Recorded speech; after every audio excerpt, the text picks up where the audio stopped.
Assalamu alaikum, welcome to Game Changer. I'm Mariam Zia.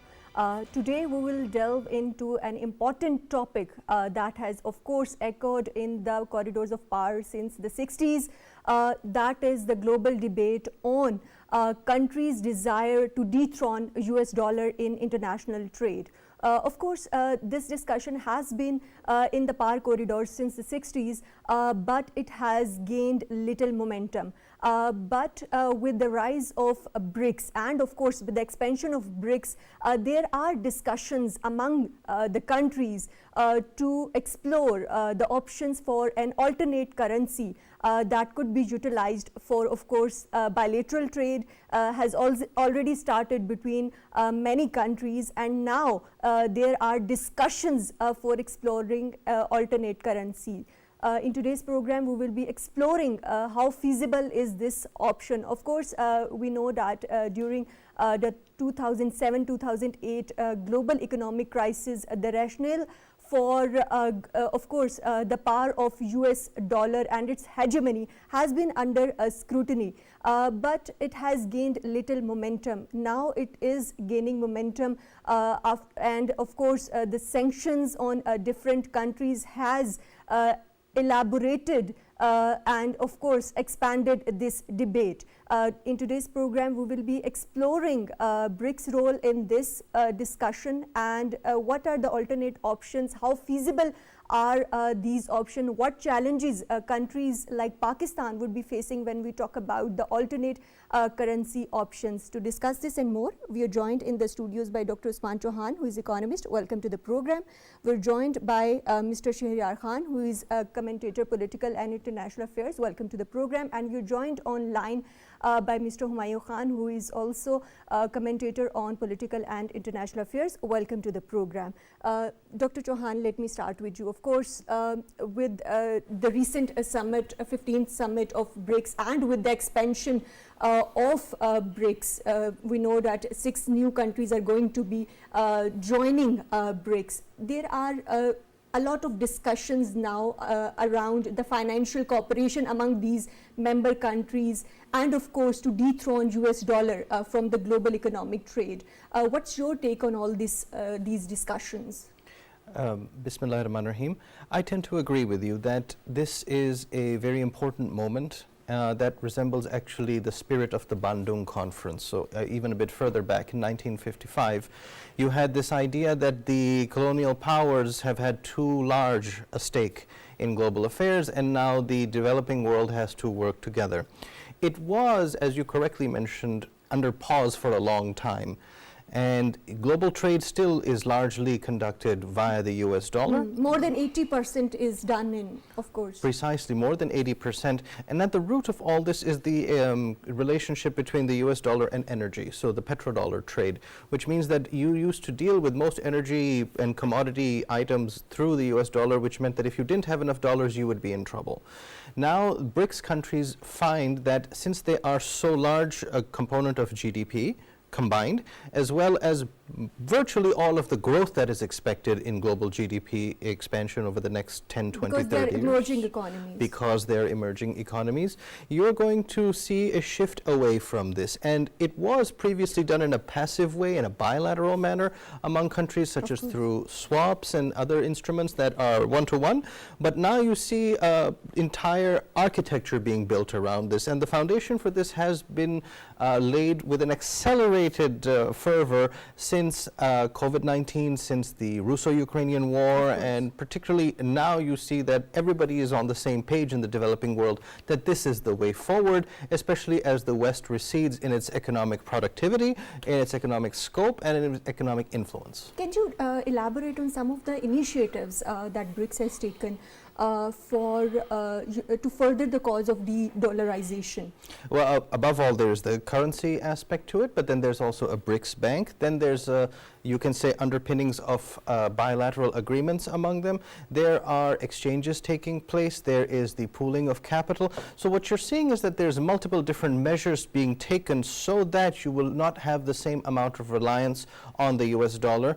And in addition, these countries are trying to hold each other's currencies in larger larger percentages of Of reserves. course. So for example, Local currencies being used for bilateral trade. correct. Local currencies being used for trade. And so you have, for example, a third of Russia's reserves are in renminbi, for example. And the Brazilian real, even the South African rand, all of these currencies occupy now significant portions of regional trade in their areas. So the real being in South America and South African rand for the Southern African region, they are occupying an increased portion of the denomination of trade happening there. Of course. So, Shahriyar, what's your take on the challenges that are associated with the de-dollarization and how BRICS countries are planning to address those challenges? And do you expect some ripple effect on the global level as well? So, Mariam, when we basically discuss this current or the recent drive towards de-dollarization and this like whole discussion that is like emerging again, as Dr. Chohan has like basically describe most of the macroeconomic variables that basically push towards this. But I would want to look at it from more of a geopolitical angle. But now a lot of like countries, especially the developing ones, which have like a very large and growing GDP and like trade footprint in the global trade arena, they're basically seeing that Washington has basically over-relied on using the dollar as a means or tools of foreign policy, and basically pushing the developing countries into their agenda or what the geopolitical implications of any decision are. So this is something that we observed when the Russian-Ukrainian war took place, and the global sanctions that were basically put on Russian companies, Russian individuals, Russian groups, that basically gave a signal to the developing countries that if there is a geopolitical event, this dollar can be used against them as a tool of foreign policy.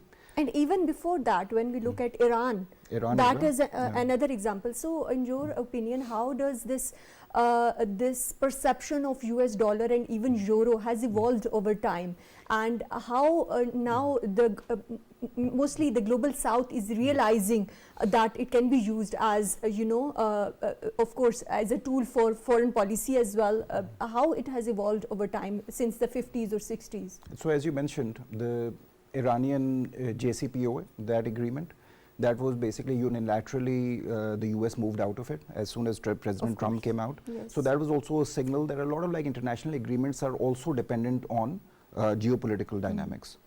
So when these developing countries are like developing their like trade relations, now we see that after this like global move of like sanctions against Russia, Russia moved its like alliance more towards the Chinese camp. And now we see that even in 2023, Russia and China's trade volume exceeded $200 billion. And this is like what the other developing countries are also saying, that if they have a reliance on oil and if they have to deal in, as Dr. Saab said, petrodollars, they would they're like now developing currency swap agreements, or they're like trading in their own currencies as well. So we also have another example in which UAE basically gave a huge, I think like 65,000 tons of LNG to China, and that whole transaction was done in Chinese yuan. And these are the moves that a lot of like developing countries are like taking. Other than that, the prevalence or the arrival of the cryptocurrency, the blockchain movement, that is also giving an alternative pathway to these developing countries. And President Lula of Brazil also came up with this idea. We will be talking more about the digital currency and what alternates are available for these countries who are looking for these alternate options. But Mr. Humayun, let's talk about the BRICS alliance. And of course, since the BRICS has expanded, can you tell us some of the achievements in the area of financial cooperation among the big BRICS bloc? Thank you, Mariam. I guess I'll take it from where Dr. Chohan and Shahriyar was talking about. This is something which, as in your introduction, you've already said that has been happening in 1960s and 70s. But the momentum gain in terms of de-dollarization of international financial institutions, at the same time, what Sharia was referring to, the global geopolitics, where the dollar was the predominant, not only the dollar, but international financial institution was also dollar-based as well. So they're like two things. One, dollar was the reserve currency of the entire world. And second, US being a predominant power in the world has its geopolitical implication for anybody who ever says one thing or another. So now there are like a couple of things which needs to be taken into account. BRICS is probably the only big organization in terms of the countries which were involved in this. And now with the expansion of or 5 more countries, particularly Saudi Arabia, Iran, Ethiopia, Egypt, and probably there's another one as Argentina. well, UAE. Yes, They are one of the most important countries in terms of the oil producing countries, in terms of the global trade which is happening in these countries, economic hub in Middle East. So this is a very significant move. And it was President Putin in the last meeting of the BRICS in August. He was the only, by the way, the leader who mentioned this particular concept of de-dollarization. Now, it should be taken into account in different ways that the world is changing very drastically. At one time, there's United States of America with its allies in the West and in the South and all over the world. And on the other hand, there are emerging blocs, which is China, which is Russia, which is Brazil, which is South Africa, which is India. Now, in that mix, there's a lot of complexities. Even though that we think that de-dollarization will happen, but there are a lot of caveats. The caveats are the entire international financial institution, and you have said it in your introduction, 80% plus of the trade. And I think it's not 80, it's basically more than 85 to 90%. So it's like almost everything is deal in terms of dollar, and in terms of financial institution, it's IMF, it's Asian Development Bank, it's many other institutions. So we need to be very careful, though that this drive has never gained that much momentum as it has in August when BRICS had its final summit. But things will not change very quickly because there are many factors. There of course, we will be exploring those challenges as well that these countries, of course, need to navigate to move towards a de-dollarization. But Dr. Chohan, we see that the trade among BRICS nations is projected to exceed more than 500, of course, billion in 2024. What kind of agreements or trade agreements are needed or will be used by these BRICS alliances, of course, members, to reach this potential? This is an excellent question, because when you look at the relation between BRICS countries, they're not particularly symmetrical. Of course. So, for example, the bilateral trade between China and India is $150 billion. You hear that often, but what you don't hear is that 120 billion of that is Chinese exports. Only 30 billion is Indian exports. It's a very asymmetric relationship, and that's why India is very suspicious of this general BRICS architecture, which it is a part of, but it doesn't find that it has a coalition within there, because when it is in this room with the other BRICS countries, it is in the shadow of China.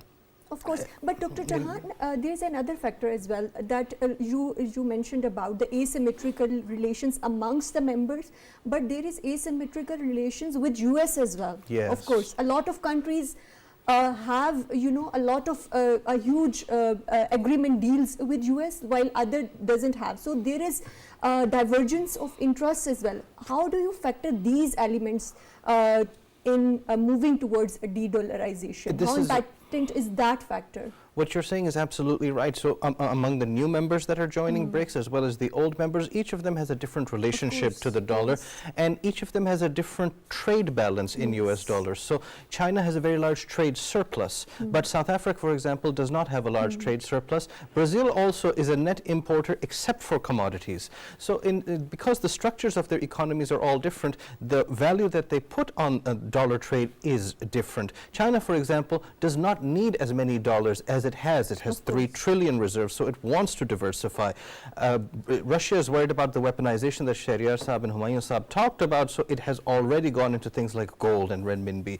The same is true for Brazil, where it doesn't have it has fallen into a middle income trap. So it has one rich tier of society, but then the rest of it is impoverished or disprivileged. So it has to reconcile those economic structures before it can proceed. The same is true for South Africa. There's one other thing in this you should consider, is that the US's opinion about this is also very mixed. Of course, yes. Because some people think that This is a very bad thing as Trump supporters, for example, because it is the fall of empire. So we are falling down. So we are weak now. Look at what's happened to the world. We're not the same as we used to be.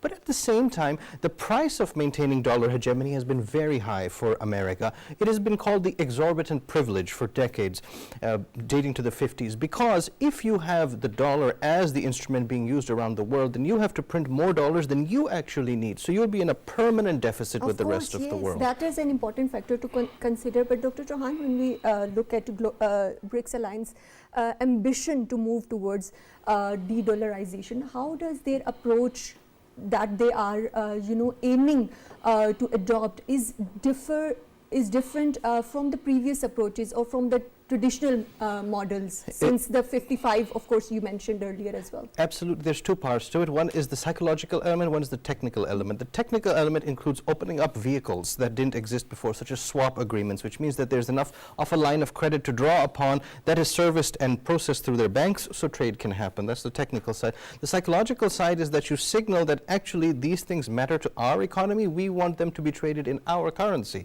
So China will say that I will pay you for your soybeans in Argentina, but we'll do it in yuan. Or it'll say, I'll buy this oil from you, as Shahryar Saab mentioned, from the UAE, but the trade has to be done in yuan, that kind of thing. So there's a psychological element that both parties in the bilateral trade agree that this is the vehicle through which things are done because it is reliable enough. And what challenges, in your opinion, might emerge from adopting these kind of approaches? There are some macroeconomic challenges that emerge from this. For example, these currencies are not always either free-floating or they are not reliable. So, for example, the Brazilian real fluctuates quite a bit, same with the South African rand. The second is that the Russian ruble is not liquid as a currency. And the fourth is that the yuan is kept within a specific bandwidth. They have been accused of being currency manipulators in the extent that since they have such a large trade surplus, their currency should appreciate, but it isn't allowed to appreciate. So they constantly generate a surplus at the expense of their trading partners. So each of these currencies does not enjoy the same liquid, freely floating nature that the euro or the dollar or the yen or the Swiss franc or the pound do. So that is a factor. There's a lot of factors that we need to consider. So, Mr. Shahryar, in your opinion, how this is going to be impacting the global economic policies? Of course, we know that BRICS alliance, after its expansion, makes more than half of the world's population. But do you think this is going to be translating into something that could change the global financial system? So, Mariam, historically, when BRICS or came even into policies for that matter. So, historically, when BRICS came into being, it was viewed as an anti-West alliance. And a lot of Western countries were viewing it as such when it comes to the EU and the US. But now, another important thing is due to happen in January 2024. That's the Saudi Arabia and UAE joining this bloc. Yes. So I think this will have and a lot of... Crown Prince Mohammed bin Salman also mentioned that BRICS should not be viewed as an anti-Western or anti-US alliance. So up till now, we've just been discussing trade relations and economic relations and how currency swap agreements will be taking place. But once the UAE and the Saudis basically join this alliance, there's another dimension that comes into play. That is the security arrangements that a lot of these countries in the Middle East and the developing countries have with the US. So most of the relations are not only economic, they also have geopolitical implications because of the dynamics in which those countries operate. And when we look at UAE, when we look at Saudi Arabia, they have historical security arrangements with the US as well. Other than that, most of their oil trade is done with the European Union or with the Western countries. Even now, with the expansion of the BRICS, the Saudi and the UAE, they are looking at Southeast Asia as alternative markets to get their reliance off the Western world and move more towards Southeast Asia as well. They're seeing the expansion of Singapore, they're seeing expansion of South Korea, and they basically see that these are the markets in which they could also go and basically invest or diversify their reliance as well. So this changing geopolitical scenario in the world will also have implications. And when it comes to the expansion of BRICS, as soon as the Saudis and the UAE join in, then I think like most of this impetus would be diluted as well, because Saudi would not want this like de-dollarization drive to go in that like speed, or they would like have a long-term view on how this basically goes forward. And all these countries are going to be joining in January 2024. Yeah. But at the same time, Mr. Humayun, we see that there is a decrease in, of course, the US dollar's share in Russia and China trade volume as well. We see that it has decreased from 90% in 2015 to almost less than 50% in 2020. Do you think this is a temporary shift triggered by the geopolitical conditions or environment, or do you think this could be translated into something that is long term? Mariam, the line that we are treading right now in terms of the concept of de-dollarization, it's very important, it's very complex, and it's very futuristic at the same time. The entire world is shifting, and the tectonic plates are shifting in many ways, but there is this cardinal principle that United States of America, international financial institution, and the European and the Western model are going to prevail in the next couple of years. God knows how long they can prevail, but now on the other hand, it's basically Russia which is taking this drive, by the way, of de-dollarization. There are like 17,000 sanctions on them post 2020. So now we need to see this. The international system, and I think it boils down to China and United States of America in future. The entire debate that we're talking about, the countries that you have mentioned, I'm not saying that they're not important, but in a way, it's basically what the Chinese and the US will decide amongst each other, depending upon their trade disagreement, depending upon the geopolitical ambition, depending upon what is happening in the entire world. That is going to shape the world. Coming back to this question, it's very important, you know, the entire 80% of the international financial institution is based on US. Saudi Arabia, UAE, Egypt, Ethiopia, Iran. Now, the geopolitical dynamics which are happening, China with its global security initiative have helped Saudi Arabia and Iran with the political rapprochement. This is a huge, significant development which has never happened in the last 40, 50, 60, 70 years. So that's a very important development. But at the same time, the international institution is so much entrenched in the dollar that it cannot happen. For example, Dr. Right. Let's take the Chinese foreign currency reserve, $3 trillion, and the word dollar is very important. So they have dollars. In order to have it into yuan, that will take a long time. And your question is very important in a sense that, you know, how these BRICS countries will change. Right now, what they're changing is in terms of barter trade. There's no one currency they are mentioning. They're talking about ruble, they're talking about yuan, they're talking about Singaporean currency, they're talking about Indian rupee, they're talking about many other currencies. But if there is no unanimous decision that in order to change dollar into another currency, I think this is, in my opinion, and I could be wrong, it's like a futile exercise in the near future, but it will change in the longer term. Right. Let me take the same point to you, Dr. Chohan, that of course we have seen in the recent past that the bilateral trade is mostly of course the volume has decreased, especially when we look at Russia and China, from almost 90% to less than 50%. How significant is this shift? And of course, what is the significance of these swap agreements when we talk about countries like China, Russia, and others? For the moment, the absolute value of these swap agreements is not particularly large. They come into the billions, but not tens of billions in scope. But the symbolic value is enormous because you are suddenly getting the inklings that there can be a new possible system. So there was the technical side, which is not so large for now, but it will become very large. and the psychological side, which has already had a huge impact. So how important is this recent agreement, swap agreement between China and Saudi Arabia of $6.93 billion? That is not a huge amount in realistic terms, but it is symbolically very powerful because it means that instead of having the petrodollar as the base of the global trade system, you now have a petro-yuan possibility. You actually can have, for example, third parties, other countries using the yuan to pay for things, right? So then you can develop an entire architecture based around credit and around trade with China rather than using dollars. For example, do we really need US dollars because we trade with America so much? We don't actually trade with America so much. They are our largest export partner, it's true, but it's not specifically for America that we need it. It's because a large percent of our energy is imported, about 30%, and that has to be paid for in dollars. So we're taking a far-flung country like the United States using its currency to trade with something that is just across the Persian Gulf from us. That is the problem. If something far away permeates, insinuates itself into local economies, that is really what is at stake now. Of course, but Dr. Chohan, we have witnessed, of course, that since the 1960s there has been desire to dethrone the dollar. But do you think this is these countries are going to be taking some concrete steps to, of course, move towards that ultimate goal?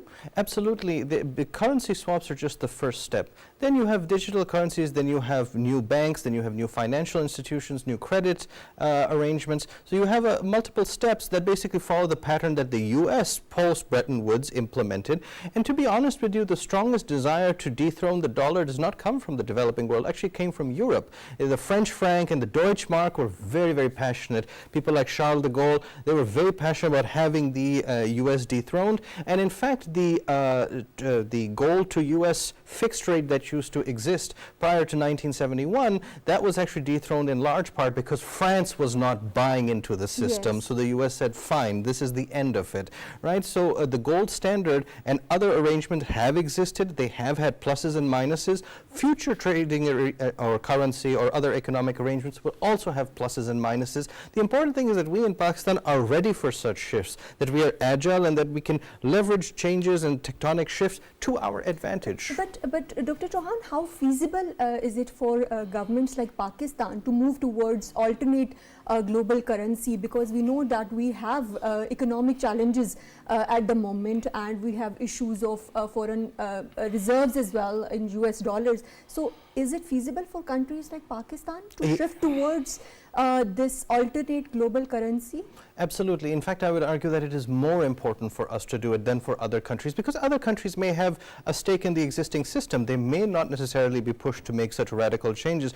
But countries like Pakistan that ride the waves of global trends set by institutions far, far away in Washington or in Frankfurt or Brussels, it's very important for us to be ready to leverage these things. And because our economy is in a state of transition, we have a strong demographic potential, we have a lot of room to cultivate and to arrive at an optimized productivity level. For us to take advantage of these things is actually more important than for people with stakes in the traditional system. Right. And Sharyar, in your opinion, what steps do Pakistan need to take to move efficiently towards this, of course, alternate global currency?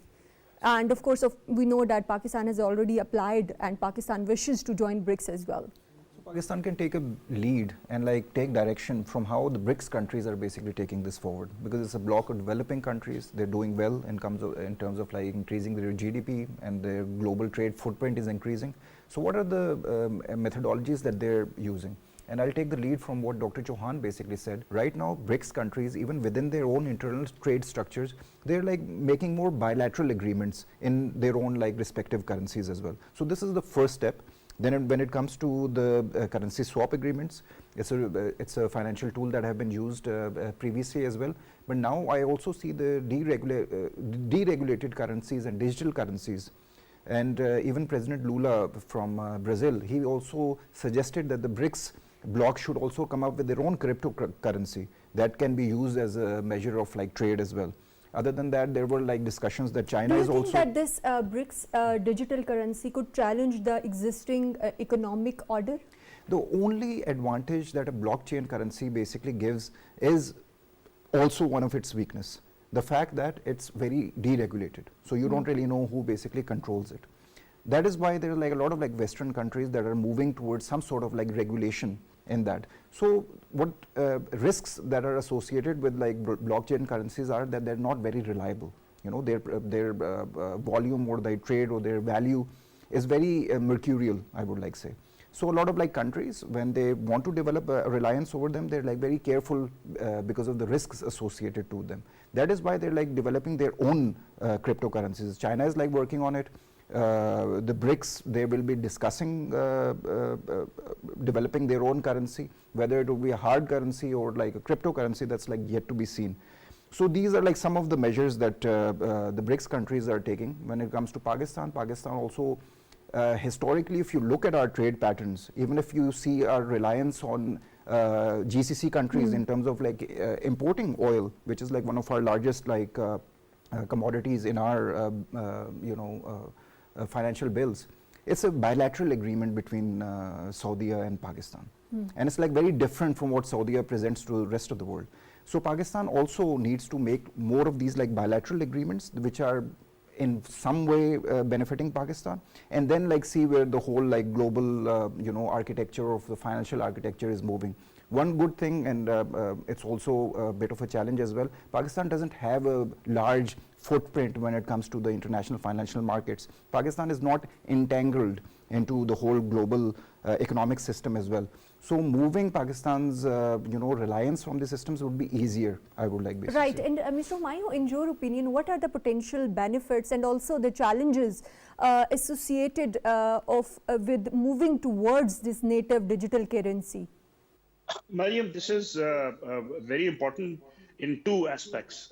One, the entire world is shifting towards artificial intelligence, quantum computing, and then another angle which we didn't discuss much in our topic today, the alternative energy sources, because the last century was about fossil fuel, where we have OPEC countries, where we have oil and gas. But now the world is moving toward an alternative energy source, and every century has a different source of energy. Hypothetically speaking, and this is like for future generation and people to decipher, let's assume that something changes in the next few years, that we don't need oil and gas as much as we need now. We have artificial intelligence, which is deciding about our daily life. And by the way, this is a very potent reality. It's not like something which I'm just telling you as a dream. Hypothetically speaking, if this happens, the entire dynamics of the world international financial institution will change. And in that aspect, the only two countries which matters is United States of America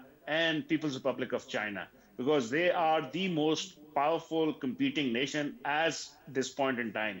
One holding the international financial institution, the other holding chip war, other holding resources of alternative energy, electric vehicles, solar panels. So I think Pakistan had to tread very carefully, because we have relationship with both of them, and we need to maintain relationship with both of them. And how you view the importance and significance of course, BRICS alliance in all this, of moving towards global alternate currency, and also the financial cooperation amongst the members, and of course another factor is the voice of global south as well in all this argument? You know, it's very, very, very important. BRICS is one of the most important emerging organizations. The members are very, very important. Some of them are very close to Pakistan, barring India. Other than that, I think once we add ourselves into an international agreement, Alliance organizational structure, alliance or bloc, it gives us certain benefit, and then it also gives us certain, not Leverage. necessarily leverage, but no, not leverage, but we have certain obligations as well. But I Right, think of course. Pakistan, if and when we get to join that, we will gain from it in terms of expanding our existing structure. Because as Shahyar was mentioning, we are not as adapt to the international world as rest of the developing countries. So it will take some time. But at the same time, it is one of the most important areas where Pakistan would have a diplomatic clout. If we join that, we will have a lot of leverage there. But my argument was slightly different. My argument is we need to be a bridge between the United States of America and China because we are friends with both of them and we can benefit from both of them. And we need to learn from some of our historical predecessors or enemies who have gained in terms of non-aligned movement and other, where they were part of both the worlds. So I think China has extremely well meant and a great relationship with Pakistan, and so is United States of America. So if we could merge them and benefit from them, that's going to be a recipe for success for Try the Pakistan in the balanced coming part, years. of course, in terms of foreign policy, that is very important. But given the complexities of all this issue and surrounding discussion regarding de-dollarization and BRICS alliance, and what kind of strategies should countries like Pakistan apply or implement to move effectively towards de-dollarization that could benefit our own economy as well? It's an excellent question. The best way to approach this for a country like ours is to see what we require specifically, rather than... And what we require, in your opinion? For example, we require energy, because we're an energy importing country. So one way is to shift from fossil fuels. As Usman was saying, you have hydro, you have solar, you have so many, you're so well endowed as a country, go to that. And the second is to have deals where you aren't reliant on the US dollar specifically to import energy such as LNG or petroleum. So that energy is one thing we require. The second is because we are, in my argument, overpopulated, you need an export market for labor, to export labor. That means that you have to have investment in your people. That doesn't mean necessarily local investment, but also foreign investment to come and train people so that they go abroad. BRICS can be a great avenue. For example, why is it that you and I are conversing in English instead of Chinese or Portuguese or Russian? These things are possible, but how many Pakistanis do you know who speak Portuguese? I do. So the fact is that you have to be ready for these markets and engage and have a people-to-people connection. We often in Pakistan put the onus on our government because our government is large, but that doesn't cover the whole spectrum. A lot of the engagement that happens between BRIC countries is happening private to private, large companies. It's only complicated in the situation of China because they have state-owned enterprises, so the public and private are connected. But in other places, it's people reaching out to people. And so the responsibility is not just on us to ask our government to do things, but our people need to be ready for the new world. Because of colonialism, our mindset gravitates towards London and Washington automatically, but these are not particularly important economic capitals anymore. Sao Paulo is important, Johannesburg is important, Peking, Shanghai. We have to look towards these places, have communities there, have trade deals. This is a strategy to really materialize BRICS, not just have MOUs. Of course, but considering the geopolitical rifts within the BRICS members, what would be the challenges when we talk about the coordinated efforts moving towards de-dollarization? Well, but the argument we are coming at is that it's decentralized. Blockchain is decentralized. There's no specific authority. America is not an authority anymore. So the fact is that we have to take initiatives left, right, and center, so long as they do not undermine our national interests. But most of the economic agreements we're talking about wouldn't do so. The thing is we're expanding the scope and adding options, adding more cards to our sleeve to play later. So the idea is that if you are engaging with China, we really should be ready to engage commercially with China, but how much market research have we done on what Chinese people really want? And the other thing is, how much do we know about South Africa? We talk about engaging with Africa, but actually understanding Africa is a different thing. So it requires a knowledge base, it requires proper a sense... market research. Absolutely, absolutely market research and a sense of initiative. So our imagination needs to be bigger than just visiting London on a foreign trip or Washington. That's an imagination is required. Right, and lastly, briefly, how do you see the future of this de-dollarization and, of course, the efforts? Your concluding remarks on all this. So, this is a long-term project, I see. Like the seeds of de-dollarization are being sown right now, but it's like still I see it's a bit far when it actually comes to reality. And I agree with Dr. Chohan. In the meanwhile, Pakistan needs to make its human resource more productive. We have to like move more towards just like providing labor into providing more technical resource. We need to invest more in IT services, like the leading global technologies, and obviously exporting other human resource which is like technically capable to the Middle East or wherever this like need is there. When it comes to Pakistan joining the BRICS, it will still be a very political decision. Let's see what India does. It is a veto member when it comes to BRICS, Other than that, China and Russia are supporting Pakistan's membership. Right, so we'll have to course. see how that goes forward as well. Of course. Thank you very much, Mr. Shahryar Khan, for joining us in today's program. Thank you very much, Dr. Usman Chohan, for joining us in today's program. Thank you very much, Mr. Humayun Khan, for joining us in today's program. Of course, in today's program, we explored the complexities surrounding the issue of de-dollarization. Of course, BRICs countries are planning to move towards this alternate currency, but how feasible is this alternate financial system? Only time will tell us. That's all from Game Changer tonight. Take care. Allah Hafiz.